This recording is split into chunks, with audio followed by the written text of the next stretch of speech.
This is a test.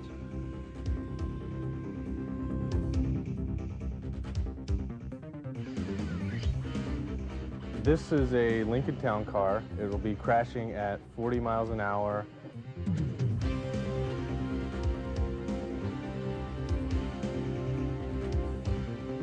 The dummy has sensors in its head, neck, chest, and legs to measure forces and accelerations.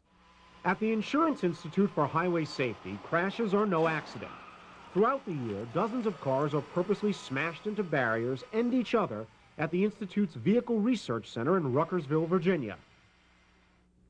The information gained from these controlled crack-ups helps build safer cars. Look at the aftermath of the Lincoln Town car crash. We know now that because of airbags and shoulder belts that are being used more and more, that even in crashes as violent as this, significant upper body injuries are not very likely. But airbags aren't as effective in preventing leg and lower body injuries. And in this case, the force of the crash jammed the dummy's knees up against the dashboard.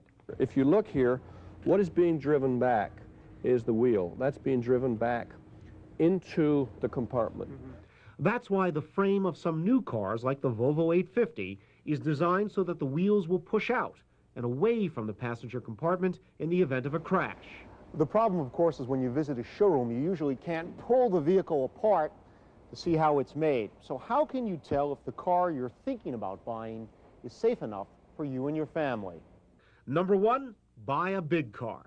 You don't have to go out and buy the biggest car, but you must recognize that small cars do not offer as much protection. For example, tests by the Institute show that the four-door midsize Buick Century sustained 26% less damage than the average vehicle in collisions.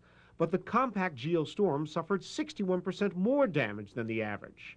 And the 12 cars with the lowest driver death rate between 1989 and 1993 are all classified as midsize or large, such as the Volvo 240, Buick Riviera, and the Lexus 400, while 10 of the 11 cars with the highest driver death rate are small cars and trucks like the Pontiac Le Mans, Dodge Ram 50, and Ford Escort. Number two, consider buying a car with ABS, an anti-lock brake system. This test track is covered with a fluid that simulates icy conditions. The car approaching was equipped with ABS. The car we're traveling at 50 miles an hour in right now does not have an ABS system. We're going to try the same maneuver the other vehicle did, but we expect the results are going to be somewhat different.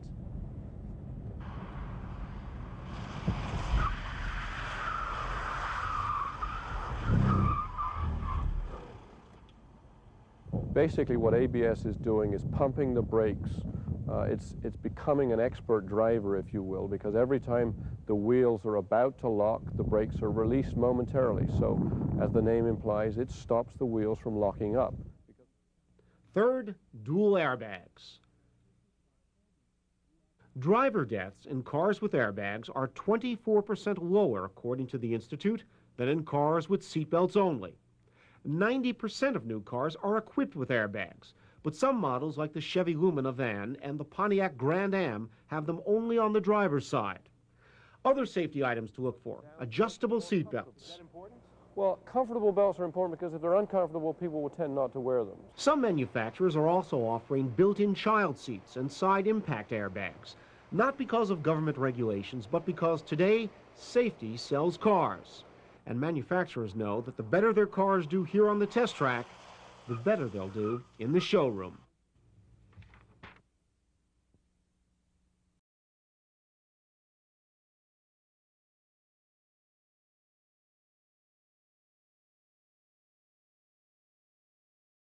You have to be a dummy to go for a ride like this.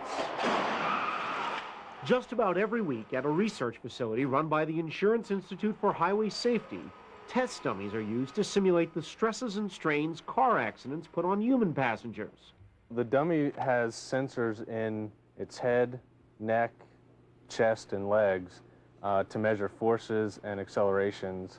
The information from those sensors is fed into computers.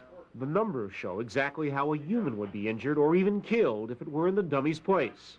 What we would do is we'd measure the force acting on the dummy and then compare that to the forces required to break a human bone. Creating a synthetic stand-in for humans is an expensive proposition. The modern dummy, known as the Hybrid 3, can cost $250,000. It may not have a brain or emotions, but it mimics closely everything from the human skull to the neck structure, the ribs, right down to a human's legs, even though these are made of galvanized rubber. This arm in here, this measures chest deflection. So if something hits the dummy in the chest, this arm will move, and you can measure the amount of deflection in the dummy's chest. And these days, dummies, like humans, come in all different sizes and shapes, from the 100-pound female all the way up to the 300-pound male. What's learned in the short trips they take hopefully makes things safer for the times when there's no dummy behind the wheel.